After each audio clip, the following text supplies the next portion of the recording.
Bonjour mes enfants, ça va? Moi ça va, très bien, merci. Aujourd'hui je souhaiterais vous parler de nous. Nous sommes les Christ qui se révoltent tous de manière différente contre les injustices et contre les inégalités, entre autres.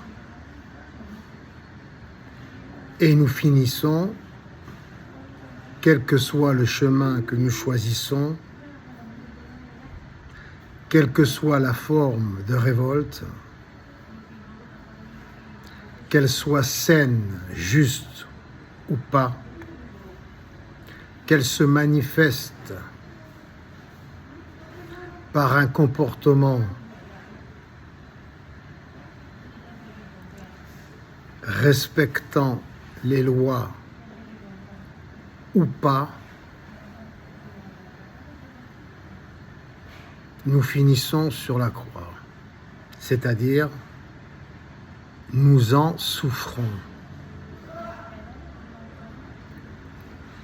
Jésus avait une maman exemplaire et un papa exemplaire, avec une grande expérience.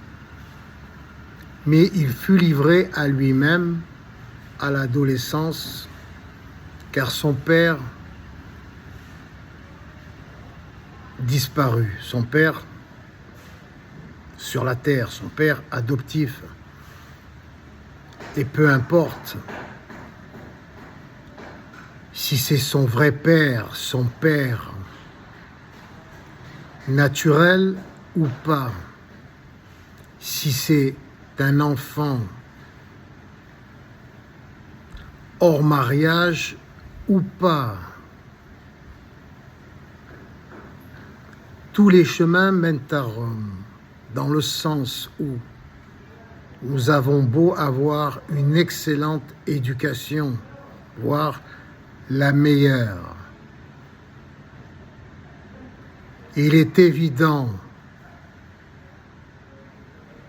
que dans une vie d'être humain, nous cherchons, chacun à sa manière, à résoudre les problèmes causés par les injustices et les inégalités. Et quels que soient les outils, les armes que nous utilisons, nous connaissons la souffrance, comme Jésus l'a connue. Pour éviter donc cette souffrance, à l'image de Jésus qui représente l'humanité, qui représente l'univers, qui représente Dieu, car nous sommes tous des univers, à nous tout seuls et tous ensemble.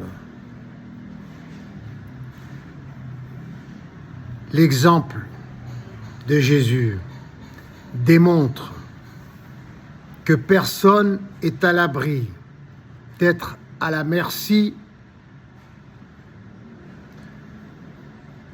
des injustices, c'est-à-dire de nous-mêmes, car c'est nous-mêmes qui les créons.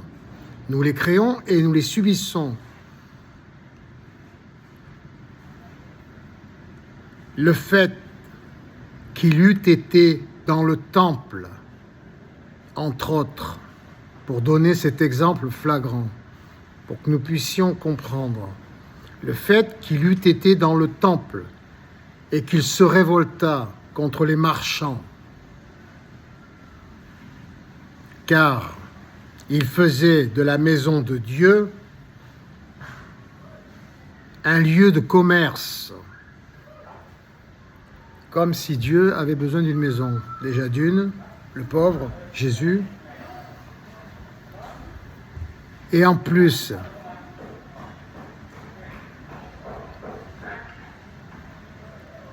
se battre contre les commerçants, c'était se battre contre lui-même, à l'image d'Israël. de Jacob contre l'ange. Il ne pouvait pas en sortir indemne. C'est logique, puisque nous sommes unité avec Dieu. Tout bien éduqué qu'il était par son père Joseph et sa mère Marie, il fut à la merci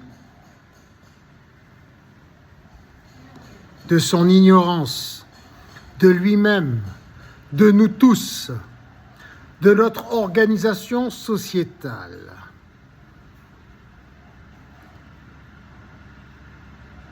Qui ne reconnaît pas que nous sommes tous Dieu et que nous nous faisons la guerre à nous-mêmes. Nous nous envoyons la police à nous-mêmes. Nous nous volons nous-mêmes. Nous nous exploitons nous-mêmes, nous nous polluons nous-mêmes. Nous nous agressons nous-mêmes. Nous nous mentons nous-mêmes, nous nous empoisonnons nous-mêmes, etc., etc., etc. J'imagine si son père Joseph avait lui-même découvert qu'il était Dieu et que nous faisons qu'un avec l'univers et que nous sommes tous responsables de ce que nous créons. J'ose imaginer ce que Jésus aurait été.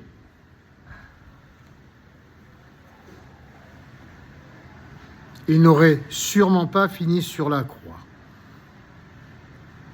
Et c'est ce que je vous propose en organisant un bénévolat général mondial qui aurait pour conséquence une gratuité générale mondiale organisée intelligemment grâce aux nouvelles technologies, selon des principes personnalisés, adaptés, appropriés à chacun,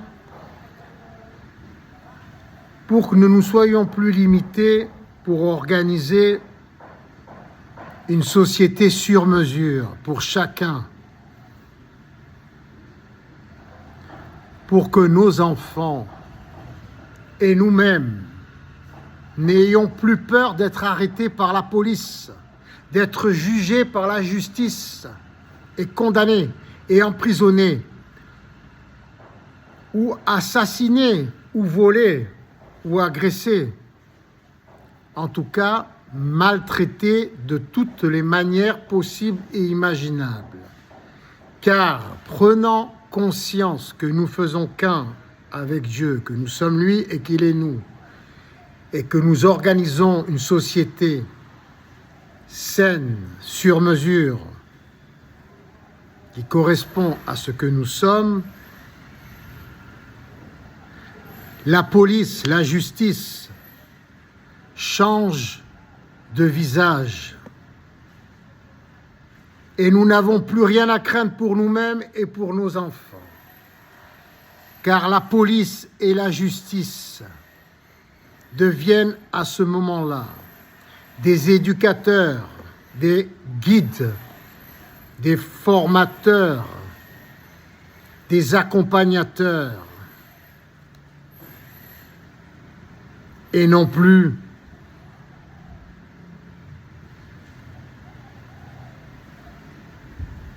des agresseurs.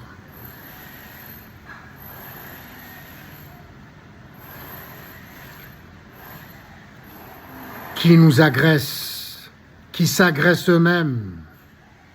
C'est un cercle vicieux que nous organisons nous-mêmes. Il serait temps donc de changer notre principe sociétal pour que nous soyons rassurés, motivés par un principe de vie, un principe, un concept, un processus de création que nous comprenons du premier au dernier maillon de la chaîne de création universelle et que nous commençons de ce fait à organiser une nouvelle société qui ne crée plus d'injustice et d'inégalité, pour ne plus avoir à se révolter de quelque manière que ce soit, conséquence de ces injustices et de ces inégalités. Nous n'aurions plus de ce fait à guérir, à colmater les brèches, car nous ne créerions plus de brèches, de fissures, de brisures.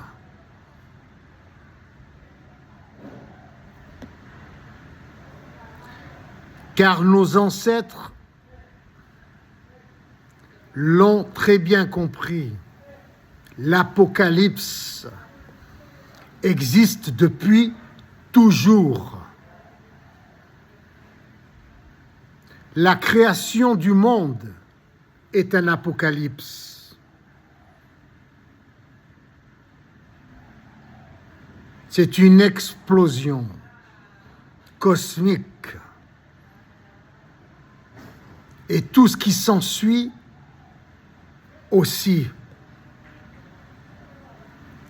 Ce ne sont que des drames, des conflits, des guerres, des morts, des souffrances.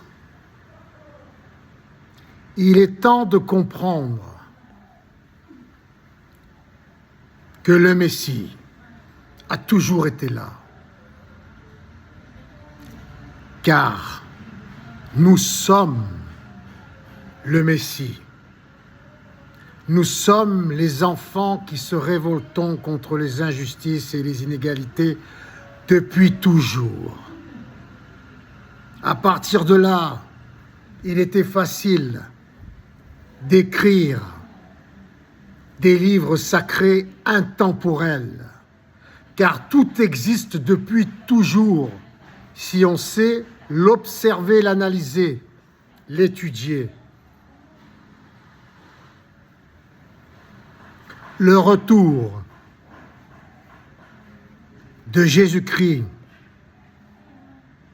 c'est notre prise de conscience de qui nous sommes tous et la création du royaume de Dieu sur terre, c'est la mise en pratique de cette prise de conscience. Ainsi, le 666, le premier 6, Adam, le deuxième, Jésus, et le troisième, c'est nous. C'est notre prise de conscience à tous. C'est la révélation du Christ qui est en nous, tous. Ceci est le troisième 6. Et les 3 6, lorsqu'ils sont observés à partir du ciel, de l'esprit, de la pensée créatrice, peut se transformer en 999 vues du ciel. Et ça change tout. Donc, à nous